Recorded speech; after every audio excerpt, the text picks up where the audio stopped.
नमस्कार दोस्तों, पन्ना competition classes में आपका स्वागत है।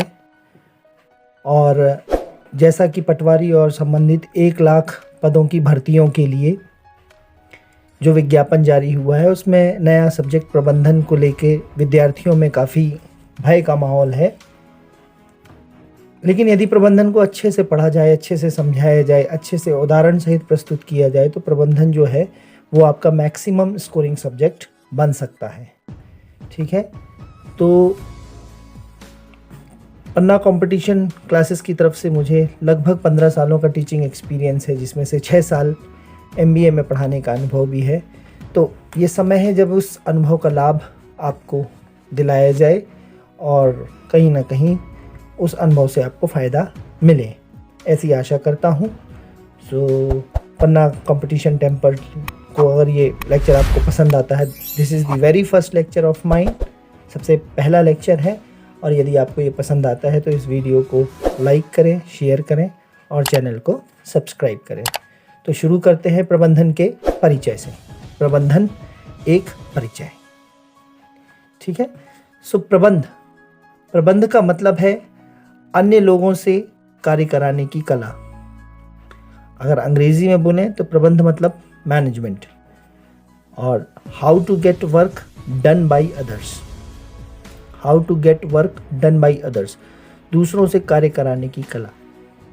उदाहरण, सपोज इतनी बड़ी रिलायंस कंपनी है और अगर रिलायंस कंपनी का काम मुकेश अंबानी अकेले करते तो क्या ये रिलायंस कंपनी का इतना बड़ा नेटवर्क फैल पाता? तो इसका आंसर है नहीं। तो मुकेश अंबानी की एक पूरी टीम है जिसमें टॉप मैनेजमेंट से लेके और फ्रंट लाइन वर्कर्स तक, शॉप फ्लोर वर्कर्स तक लोग काम करते हैं, और मुकेश अंबानी इस सारी चीज़ों को क्या करते हैं? मैनेज करते हैं। तो इसी को प्रबंधन कहा गया है। और इसी प्रबंधन के द्वारा स्केलेबिलिटी एक शब्द होता है, स्केलेबिलिटी, ये प्रबंधन के कारण ही संभव है। अर्थात स्केलेबिलिटी से तात्पर्य है कि वही 1 घंटा है मेरे पास, उस 1 घंटे में सपोज़ मेरी एक केश कर्तनालय बार्बर शॉप है, कटिंग की दुकान है, दाढ़ी शेविंग की दुकान है। 1 आवर में सपोज़ एक आदमी के ही मैं दाढ़ी बाल और ये सब काट पाता हूँ, तो मेरी प्रोडक्टिविटी 1 घंटे में एक ही आदमी की रहेगी और इसके बदले मुझे 200-400-500 रुपये मिल सकते हैं। या फिर 1 घंटे में मैं एक ही बच्चे को पढ़ाऊँ तो उसकी फ़ीस मुझे 1000, 2000, 3000 रुपये तक मिल सकती है महीने की। लेकिन यदि इसी 1 घंटे में 100 स्टूडेंट्स को एक साथ पढ़ाया जाए तो अब स्केलेबिलिटी कितनी हो गई आपकी? 100 गुना। 100 गुना स्केलेबिलिटी हो गई। तो स्केलेबिलिटी का मतलब होता है उतने ही यूनिट टाइम में आप अपने आउटपुट को कितना गुना बढ़ा सकते हैं, वो कहलाता है स्केलेबिलिटी। ठीक है, तो स्केलेबिलिटी किसके कारण संभव है? प्रबंधन के कारण संभव है। यदि आपका प्रबंधन अच्छा है तो स्केलेबिलिटी संभव है। ठीक है, अगले टॉपिक पे अपन चलते हैं, प्रबंधन की परिभाषाएं। प्रबंधन की परिभाषाओं से तात्पर्य है, बहुत सारे साइंटिस्ट ने इसकी परिभाषाएं दी हैं। पहला अपन देखते हैं, प्रबंधन आर्थिक संसाधन के रूप। ये डेफिनेशन दी गई है हर्बिसन तथा मायर्स के द्वारा। आर्थिक संसाधन क्या होते हैं? आर्थिक संसाधन को बोला गया है उत्पादन के कारक, या इंग्लिश में इसको बोलेंगे तो factors of production. 4 factors of production होते हैं। 4 फैक्टर्स के कारण इसे 4 F's भी कहा गया है और 4 M's भी कहा गया है। 4 F's भी कहा गया है और 4 M's भी कहा। 4 M's से तात्पर्य है man, machine, material, money. 4 M's से तात्पर्य है मैन, मशीन, मटेरियल, मनी। ये आपको याद होना चाहिए, कंठस्थ होना चाहिए। मैन मतलब श्रम, मशीन मतलब भूमि, मटेरियल मतलब कच्चा माल, और मनी मतलब पूंजी, जो आप कैपिटल लगाते हैं वो मनी होती है। इसी को कैपिटल भी बोल सकते हैं। अर्थात ये चारों उत्पादन के लिए कारक हैं या उत्पादन के साधन हैं। ठीक है, ये उत्पादन के चारों कारकों पर किस प्रकार प्रबंधन किया जाए ताकि उत्पादन लागत जो है वो कम से कम हो और मुनाफा ज़्यादा से ज़्यादा हो सके, इसे ही प्रबंधन कहेंगे। ठीक है। इन उत्पादन के 4 साधनों पर किसका हक है, इस आधार पर अर्थव्यवस्था भी डिसाइड होती है। फॉर एग्जाम्पल, यदि इन उत्पादन के 4 साधनों पर समाज के सभी लोगों का अधिकार है तो यह अर्थव्यवस्था कैसी होगी, समाजवादी अर्थव्यवस्था, सोशलिस्ट इकोनॉमी।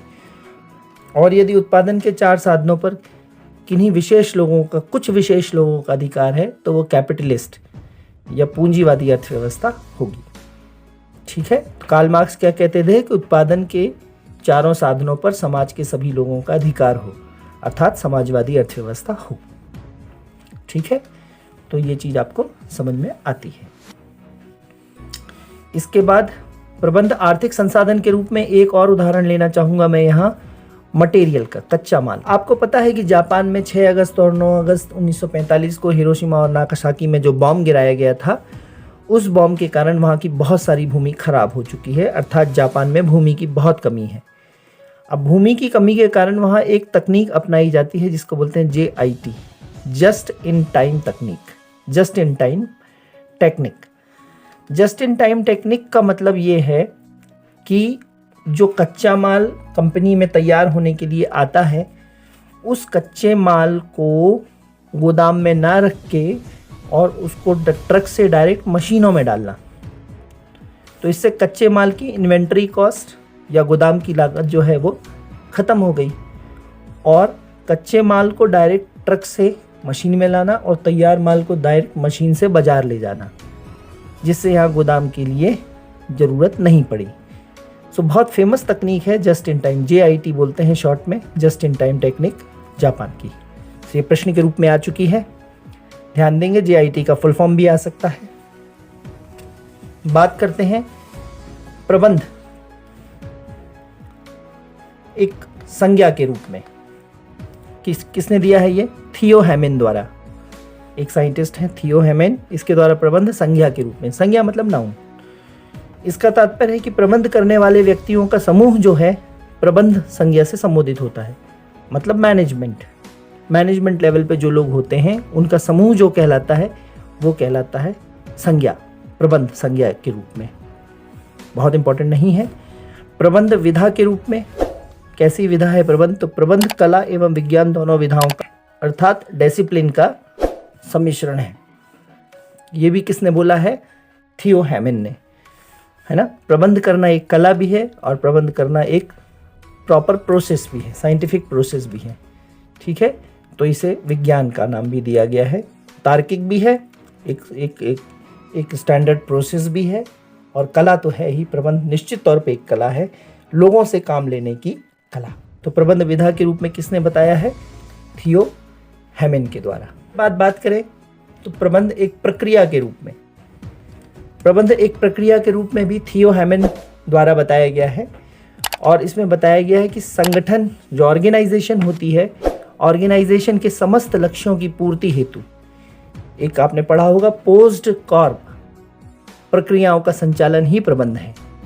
पोस्ट कॉर्प में बेसिकली शुरू के 5 फंक्शन जो होते हैं पोस्ट कॉर्प का अर्थ है प्लानिंग अर्थात नियोजन, ऑर्गेनाइजिंग अर्थात संगठन, स्टाफिंग अर्थात स्टाफ रखना, डायरेक्टिंग या इसी को बोलते हैं लीडिंग, लीडरशिप, निर्देशन, तथा कंट्रोलिंग, इसी को बोलते हैं नियंत्रण। इसको प्रबंध प्रक्रिया के 5 फंक्शन कहते हैं। ये क्रम से हैं: प्लानिंग, ऑर्गेनाइजिंग, स्टाफिंग, डायरेक्टिंग या लीडिंग और controlling. Planning, organizing, staffing, directing और कंट्रोलिंग। ठीक है। तो यही एक्चुअली प्रबंध को यदि शॉर्ट रूप में पढ़ना चाहें तो यही है, पोस्ट सी। ठीक है। तो प्रबंध एक प्रक्रिया के रूप में भी परिभाषित किया जा सकता है, जिसको थियो हेमिन द्वारा परिभाषित किया गया है। अब आगे अपन देखेंगे कि और परिभाषाएं क्या कहती हैं। सो ये सबसे पहला लेक्चर था पन्ना कंपटीशन क्लासेस का। आशा है आपको समझ में भी आया होगा, पसंद भी आया होगा, और मेरा मोटिवेशन बढ़े इसके लिए आप इस चैनल को शेयर करें, लाइक करें और सब्सक्राइब करें, ताकि मैं मैनेजमेंट के सारे लेक्चर और अपने सारे अनुभव को आपके फ़ायदे के लिए उड़ेल सकूं। धन्यवाद दोस्तों, थैंक यू।